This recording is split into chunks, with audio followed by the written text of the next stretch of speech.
it always is profound to me that some of the biggest contributors to the veteran community never actually were in the armed services. But when you look at it, they are greatly impacted. Their lives were greatly impacted by someone who did. And Yeah. so I think it's really powerful that people like yourself and Gary Sinise and Jay Boom and, everybody who's out there who just wants to step up and do something. I think that's absolutely amazing. So with that being said, Eddie, I've heard a lot about you from Jay Boom. I know your highlight reel basically, but give us a quick 5 minute, who is Eddie? Well, first and foremost, I was born in a small town, Williams, Arizona. Right now I live in Flagstaff, Arizona. And for those that don't know, Arizona is not all desert. So I'm up here in the pine trees, 7,000 feet. We get all 4 seasons.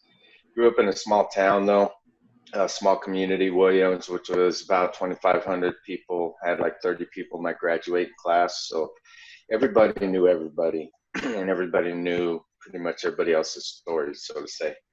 And I was raised by a veteran. My dad was a Vietnam vet, Purple Heart recipient. He got shot in the hip. And when I was probably about 10 or 11, my parents got divorced. And honestly, outside looking in, they didn't get divorced soon enough. But I grew up as a kid um, dealing with my dad's PTSD, a lot of drinking, a lot of negativity. When I was a kid, I would hear a lot of screaming and banging and come out. I'd kick the walls and to let them know, my mom and dad know I was up. And then when I'd come out, I'd just see the glare, the endless stare in my dad's eyes. He'd been drinking and whatnot. So due to that, kind of who I became was kind of more quiet. I'm more of a watcher, pay attention to just people and how they react. I'm a big component of looking into somebody's eyes and trying to see them through their eyes. And I had a younger brother that's about 4 years younger than me. Him and I weren't never really close because more or less I tried to protect him from the bullshit that I was seeing growing up. But I'm a single dad. I'm in a relationship, long distance relationship, but my daughter's going off to college. She just left yesterday. She's going to the NAU nursing program down in Tucson. My son, he's going into his senior year here in Flagstaff. I've had him full time for the past several years. Love sports, coached them both in sports. Grew up playing sports. Was an ex-hot shot, wildland firefighter for 10 years. So a little bit of this, a little bit of that. That's kind of the lowdown. No, yeah, thank you for sharing that. That's awesome. And do you want to just touch on for just a second the hot shot, your years as a hot shot real quick? Well, what was funny was because my parents couldn't afford to pay for college, I went to Yavapai College down in Prescott Community College.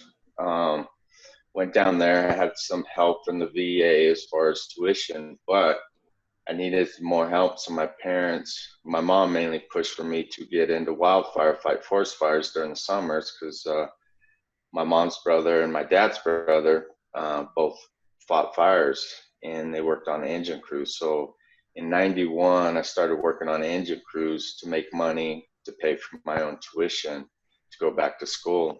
Well, in 93, a friend of the family was a superintendent of Mormon Lake Hot Shots, and I saw him on a fire. He's like, "Hey, you want to come on over?" And I didn't know much about the hot shots. I'm like, "Yeah, sure." And once I got over to the hot shot crew in 93, that year is when Malibu, Laguna, and all that Southern Cal just blew up. A lot of fires, and was making great money. And for me, after high school, sports was my identity. So I grew up playing football, basketball, baseball, and ran track all in high school. And after high school, I was like, man, now what? There wasn't no camaraderie or whatnot. But once I got on a hotshot crew, which is a 20-person crew, I fell in love with it. So, you fight fire with fire. You got chainsaws, shovels, Pulaskis. You sleep out on the fire line. It was common back then to pull 36, 48-hour shifts, eating, sleeping, and working out there on the fire line. So for me, it replaced sports. And I love the camaraderie, the brotherhood, the mental challenge of it. um, and got to get paid to travel around and see a lot of pretty country as well as a lot of ugly country. Mm. So I loved it though. I missed it. No, that's great, and I can definitely tell that you and I have a very similar mindset. I too strive and just seem to gravitate towards that like camaraderie and brotherhood. That's kind of my thing. I've always run with a group of people. I've never been what you would call like a full-on lone wolf. And so, it's powerful. And I also wanted to bring up the hotshot thing because I think that's really prevalent to what we're about to segment into, because you're on a mission right now. And I think it's an amazing cause, an amazing mission that you're currently on. And I want you to share a little bit with everybody, what is Next Tens on Me and why did you start it? And in 2018, I think it was January, February. Well, let me dive back in before that. When I was a senior in high school, um, my English teacher, Mr. Ayub, had us work. He wanted us to give a speech, and it was on the impacts of suicide, whether we felt suicide was selfish or not.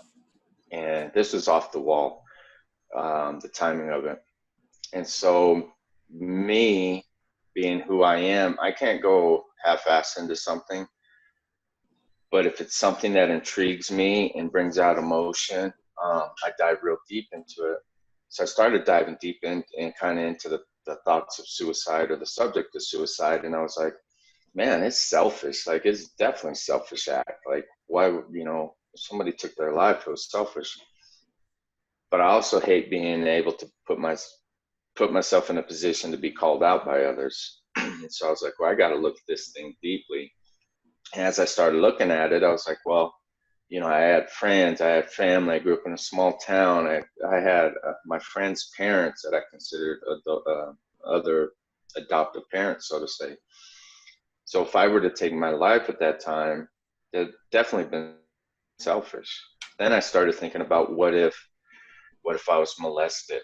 What if I didn't have friends? What if I didn't have the love of my mom, dad, the closeness of my cousins, good friends, other parents that looked out for me? And as I started thinking about it, I'm like, oh, this whole suicide subject is a little touchy. We were going into play the number 2 team in the state football. We had just beat the number 3 team in football at their home field. And we were going in to play the number 2 team. They were coming to our town. For some reason, that whole week, I knew somebody in my family was going to commit suicide. I mean, I was literally crying. Like, who's it going to be? Who's it going to be? Is it going to be my dad, or is it going to be my mom, my little brother, cousins? Who would it be? And come Friday, we ended up playing, and we ended up winning. And then Saturday morning when I woke up, I just felt free. I felt lifted. I'm like, oh man, what were you thinking this week? Like, why were you acting like a little baby?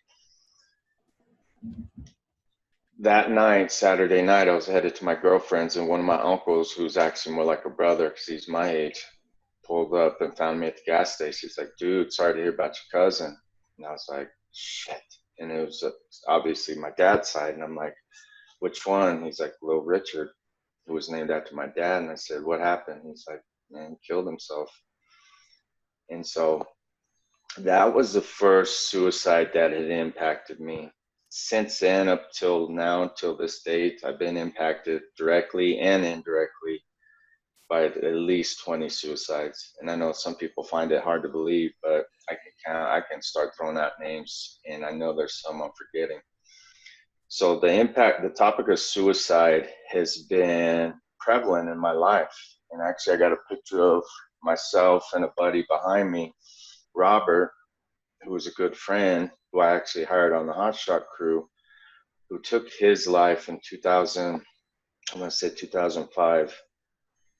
And right after he did that, a week later, I was sitting in my bedroom with a 870 Wingmaster Remington 12 gauge in my mouth and was about to pull the trigger.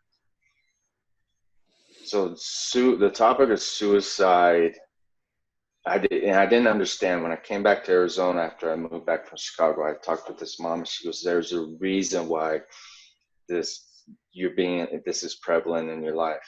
There's a reason why. I don't know. There's a reason.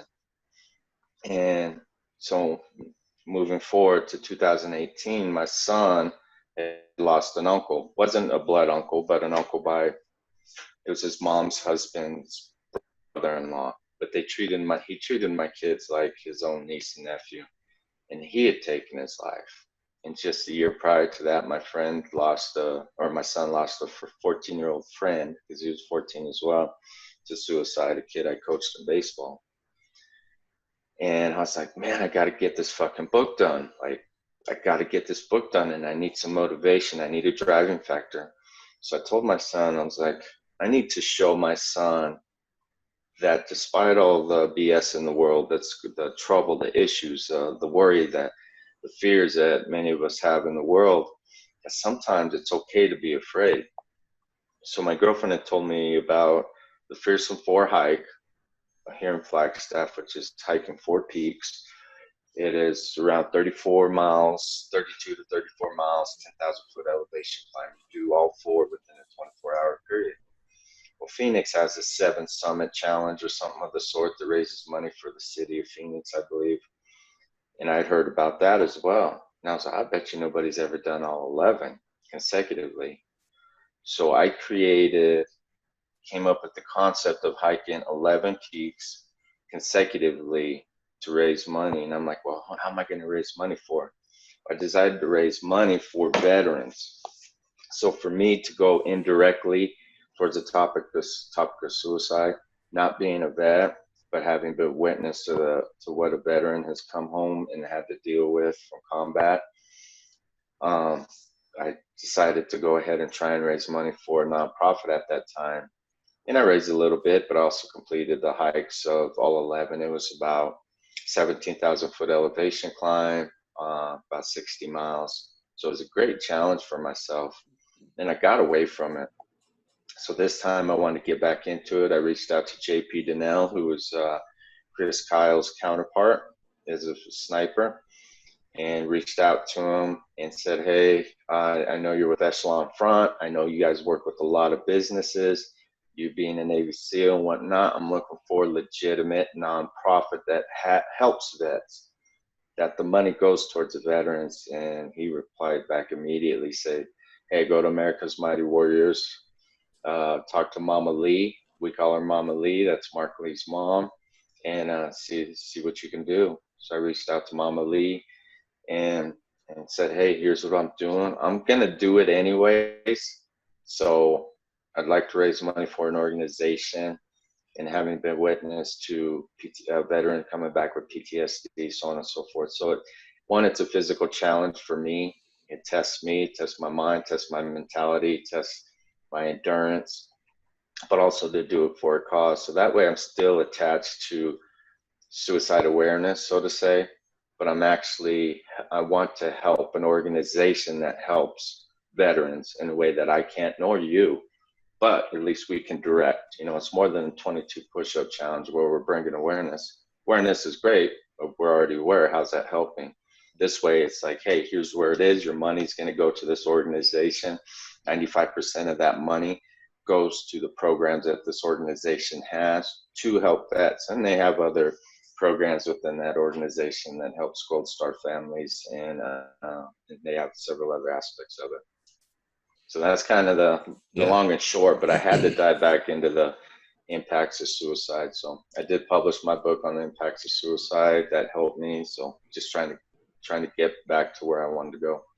Yeah. And I, full transparency as always, I have not had an opportunity to read your book yet, but J Boom, a mutual friend of ours, has definitely brought that up to me before. And we even talked about where people could find it on my YouTube channel when I was doing the series a couple of years back, when you had published it. I think it was about a year ago. Okay. Do you want to let everybody know just the title of that? And, obviously you can go get it on Amazon if that's something they need. Yeah, you can get it on Amazon. It's right here. It's called Lasting Impact, Navigating the Rippling Effects of Suicide. And in there I have 3 testimonies. I have a testimony from a mom. Her daughter, who I grew up with, had taken her own life. 2 friends, Jerry and chef. They talk about how suicide has impacted them, having lost their brothers. And then the whole gist of the book is not to say, here's the topic of suicide. What I wanted to do is I wanted to offer different perspectives. And what I realized after writing this book, this was just a start. I need to put something else out there or add to this book more about the solutions. Mm. But on this book, I wanted to offer more about the perspective. And I even challenged the reader. It's like, before you start criticizing, judging, and critiquing this book, this is my thoughts. This is the topic of suicide from my thoughts or from what I've experienced and what I've seen. My buddy who's behind me who took his life, his mom lived in guilt for many, many, many years. And I even write about that and trying to help her get rid of that guilt. And finally, I helped her get rid of that guilt. And it was an amazing transition to see. So it's just perspective. It's perspective. It's like what you've been through. How are you seeing what you've been through? Right now it's like, oh, my life's so shitty because of this, this, and this. Well, is it really? Are you forgetting that you have this, these several other aspects in life? So that's kind of what we need to look at, is just changing our perspective just a little bit, 1 degree at a time. No, But that's powerful. So you can go to mindsetmtn.com/ lasting impact, or do lasting impact on Amazon. And I've had several people tell me that they can't finish reading the book because it brings out a lot of emotion and it challenges you to dive into yourself. And that's on purpose. And it's on purpose because it's the same with the vets. Sometimes we try and hide from the darkness that's going on in our world and in our lives. And sometimes we just need to stop and say, okay, it's dark. Yeah. Where can I find some light? Where can I create light? How can I create light? I'm already here. So now let's move forward. Well said. Well said. So, and in just a second, I'm going to let everybody, we're going to, dive into how we can really support you and best, help this cause. But I just wanted to touch on the fact that it always is really fascinating to me that some of the greatest leaps forward in humanity and supporting others comes from the darkest places of our own lives, right? You've dealt with 20 suicides. You've had, more than enough experience, if we'll call it that, in that realm. That's highly traumatic. And instead of letting that crumble you into somebody and actually pulling that trigger, you took that barrel out of your mouth and you stood for something. And you said, you know what? This is a burning desire inside of me to write this book, to share my perspective. Wrote the book, got it out to the world. Said to yourself, you know what? That's still not enough. We need to not only raise awareness, but we need to start taking action on helping these people, whether they're, and we're focusing on veterans for, America's Mighty Warriors, but, obviously a lot of what you've been through is everybody. It's the whole spectrum. It's kids, it's adults, it's soldiers, it's civilians, it's everybody.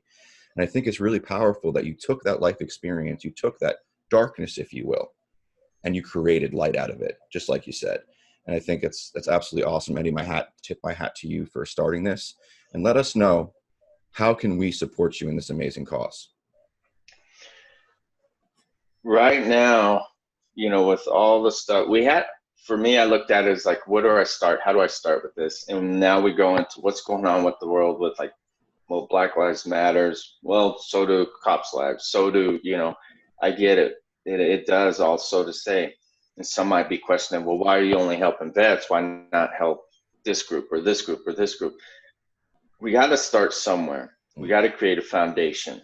So I'm just focusing, this is the starting point.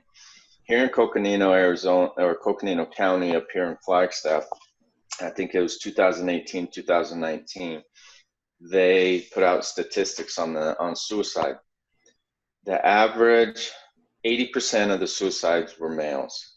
The average age was 39. Now, granted, the younger, the teenagers and all that the numbers are increasing as far as the amount of suicides.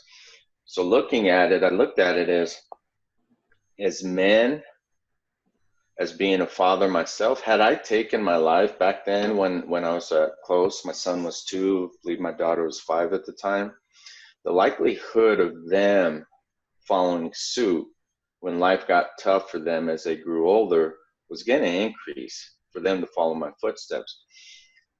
Now, my scenario is different than it is of veterans coming home, but still, what we see is what we see. You know, what I saw as a kid with my dad dealing with what he was going through, or not dealing with, seeing and being part of what he was going through, kind of helped lay a foundation, so to say. Now, I could have gone either way. I could have been an angry kid or an angry adult and playing victim in my world on, well, I had this tough life, so on and so forth, and that's who I am, so this is who I'm going to be.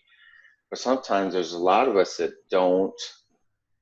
we're not fully happy with who we are. We want to be a little bit of something else. We got to start somewhere.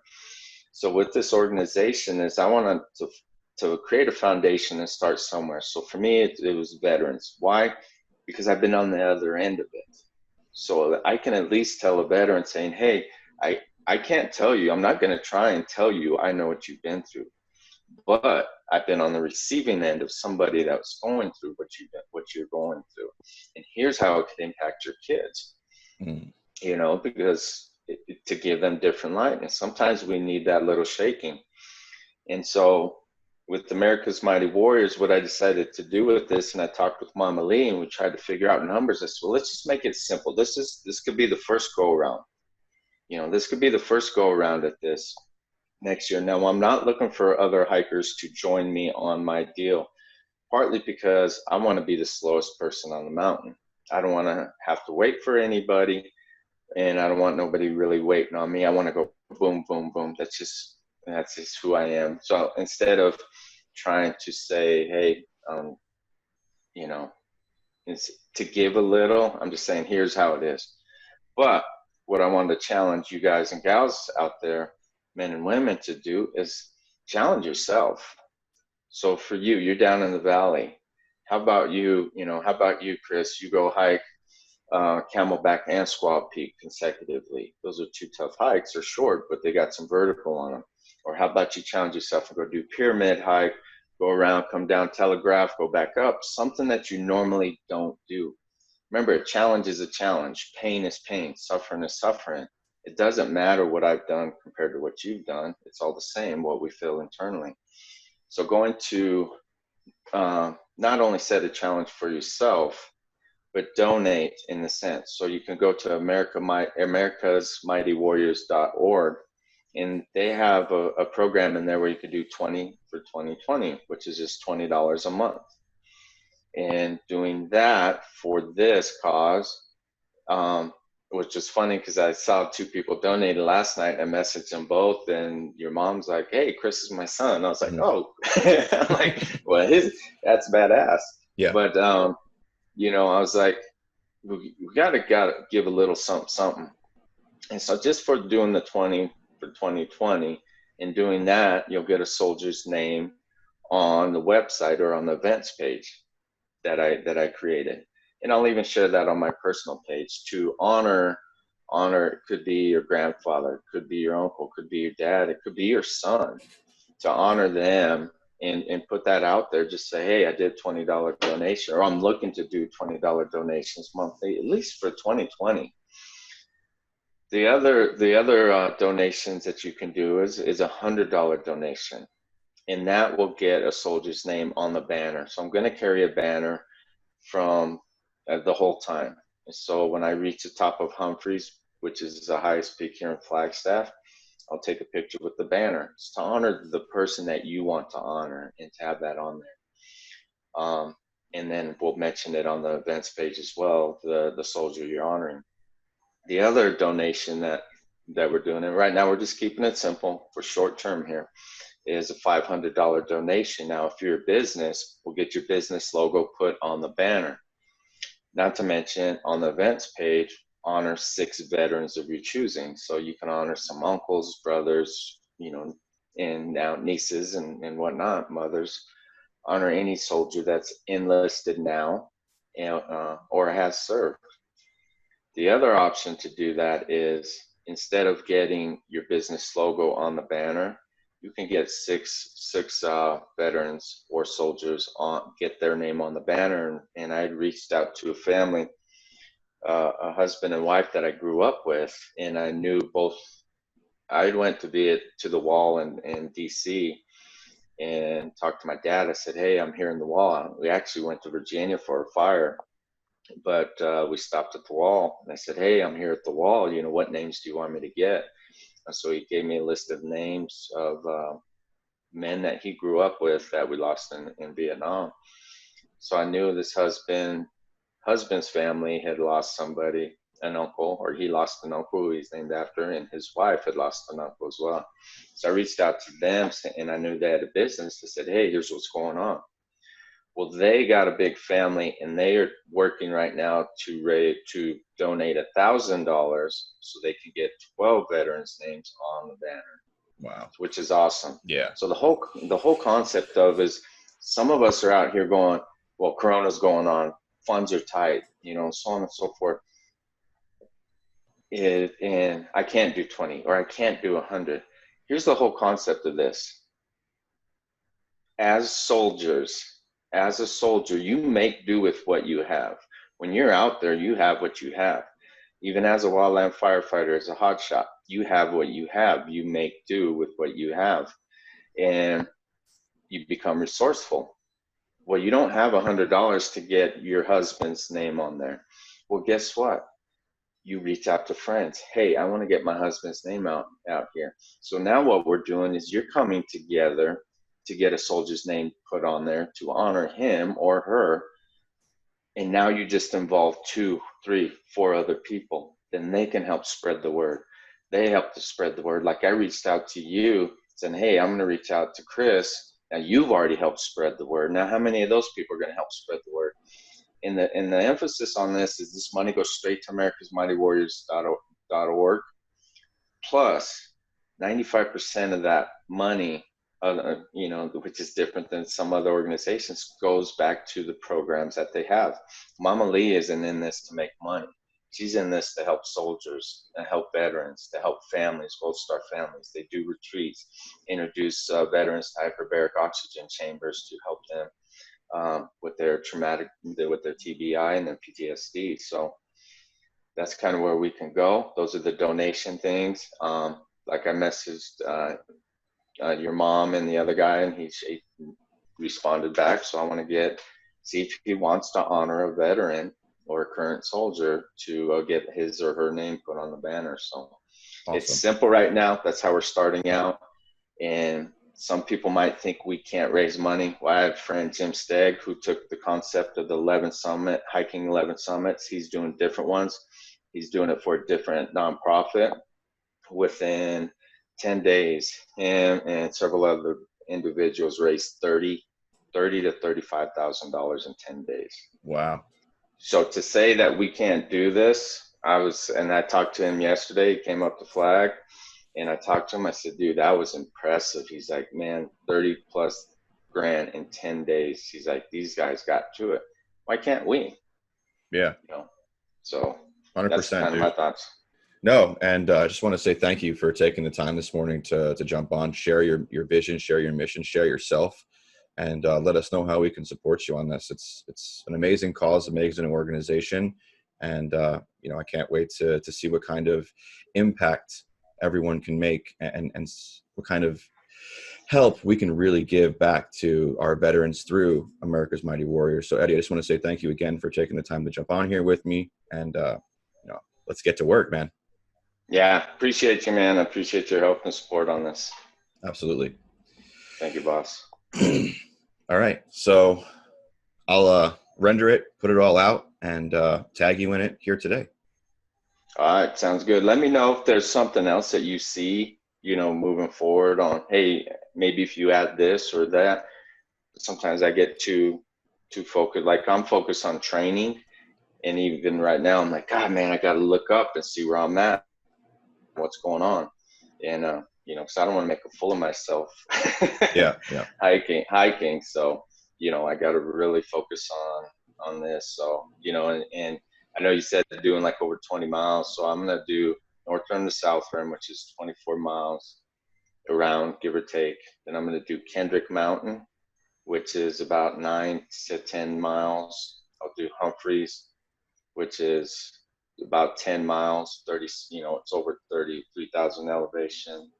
So I need to sit down and write down the numbers of about what I'm looking at. I went to Prescott on Sunday to do a hike down there to add. So I got to get back down there one more time. So I got to figure out drive times and whatnot. So All right. we'll see, man. I appreciate it. Yeah, man. Appreciate you. I got to get going. I have a meeting to jump onto, but I'll get this rendered. And again, I'll tag you, brother. Appreciate All everything right. you're doing right now. You have a good one. You too. Thanks.